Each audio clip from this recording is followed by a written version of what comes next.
पहिलं दुबे साहेबांनी हे एक्सवरनं हे असे वायझेड करणं बंद करावं पहिलं. आणि जर अशा प्रकारे जर ते बोलणार असतील तर मला वाटतं की मला तर पहिल्यांदा त्यांचं अभिनंदन करावं लागेल.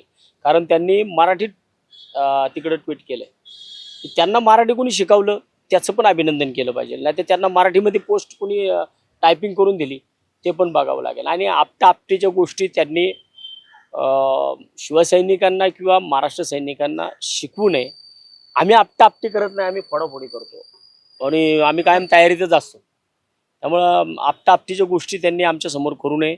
जर आपटायचं असेल तर मुंबई पुण्यामध्ये या आणि मग कोण कोणाला आपटतंय का फोडतंय बघू.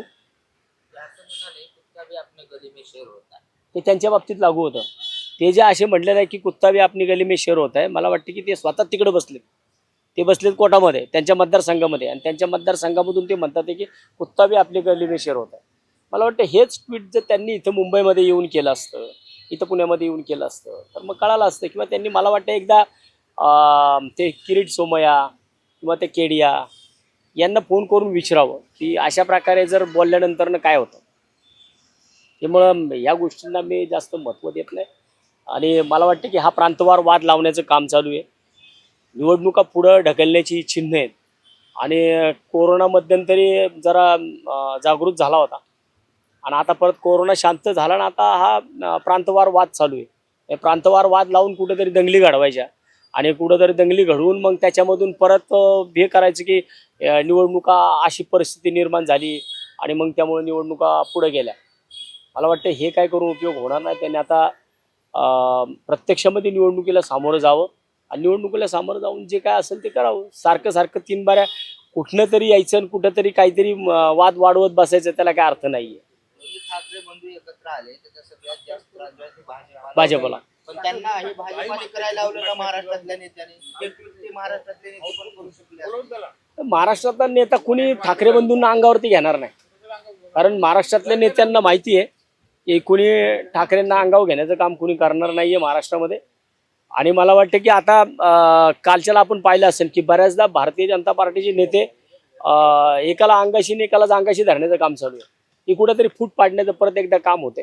राजसाहेबांवरती चांगल्या पद्धतीने बोलायचं किंवा उद्धव ठाकरे साहेबांवरती ते सत्तेसाठी हापपले, सत्तेसाठी असं करतात. मला वाटतं की नुसते एकत्र एक मेळावा घेतला एवढं व्हायबल होण्याचं कारण नाही आहे. त्यामुळं भारतीय जनता पार्टीच्या लोकांनी ह्यांचे हे जे काय वाचाळवीर आहेत ना, ह्या वाचाळवीरांना प्रथम आवरावं. नाही तर काय होतं की सगळ्या विषयांमध्ये परत एकदा देवेंद्र फडणवीस साहेबांना बाहेर यावं लागतं आणि ते बाहेर येऊन परत म्हणतात की त्यांना आम्ही समजून सांगू, त्यांनी असं नाही बोललं पाहिजे.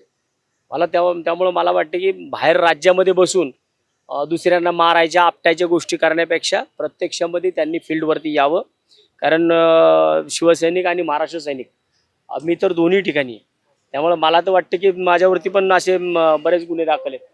मला या आपटाआपटीन फोडाफोडी या गोष्टी त्यांनी करू नये. त्याचा सातबारा त्या सगळ्या गोष्टी आमच्याकडे आहेत. त्यामुळे आम्ही त्या बाबतीमध्ये बोलू. 2 विधानं अशी त्यांची आहेत दुबेंची की एका याच्यात ते म्हणतात की मराठी माणसं आमच्या पैशावर जगतात आणि दुसरं विधान असं आहे की मराठी माणसांनी थेट बाहेरच्या राज्यामध्ये येऊन दाखवावं, मग आम्ही बघतो. ही गरळ ओळखताना दिसत नाही. मला वाटतं की हा मराठी माणूस नुसता इथं एकत्र आलाय तो एवढा. आणि कालच्याला सुद्धा जो प्रकार वरळीमध्ये झाला होता की एक महिला भगिनी ज्या की परप्रांतीय व्यावसायिक म्हणून आपल्या मुंबईमध्ये आल्यात आणि त्या ज्या पद्धतीने त्यांचं एक व्हायरल होतं की 4-5 दिवस सगळी दुकानं बंद ठेवा, 4-5 दिन सब दुकान बंद करो, मैं कोरोना जैसी इनकी हालत करो फिर इनको समझ में आएगा. मला वाटतं की 4-5 दिवस ना महिनाभर खुशाल दुकानं बंद ठेवा, कुठलाही मराठी माणसाचा काय हाल होणार नाही. मला वाटतं की पुन्हा एकदा जर ह्यांनी दुकानं बंद केली तर मराठी माणसाला एक चांगला जो सुरुवातीचा जो व्यवसाय ना मराठी माणसाचा हा किराणा मालाचा व्यवसाय होता, पुन्हा एकदा मराठी माणसाला चांगला व्यवसाय चालू होईल आणि खुशाल ह्या लोकांनी यांच्या राज्यामध्ये जाऊन व्यवसाय करावे. हातातल्या वस्तूचा वापर होईल का? 100% होणार. का नाही होणार? आतापर्यंत अनेकदा केलाय. मला वाटतं हा फक्त बांबूच आहे. ते आतापर्यंत हातोड्याचा पण भरपूर वेळा वापर केलाय.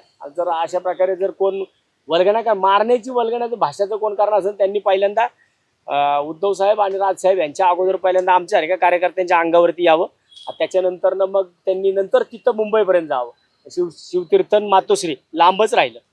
त्यांनी आमच्या कार्यकर्त्यांपर्यंत यावं, आमच्या कार्यकर्त्यांना बोलून दाखवू. अशा प्रकारे त्यांना काय उत्तर द्यायचं ते आम्ही देऊ.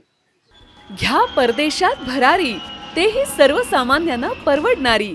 1 रुपया भरा आणि थायलंडमध्ये फिरा. सचिन इंटरनॅशनल घेऊन आले आहेत जगातली सर्वात स्वस्त परदेश टूर. पूर्ण 5 दिवसांचं पॅकेज आता फक्त 32,999 रुपयांमध्ये. पॅकेजमध्ये विमान प्रवास, हॉटेल, ब्रेकफास्ट, ट्रान्सपोर्ट आणि प्रेक्षणीय स्थळे.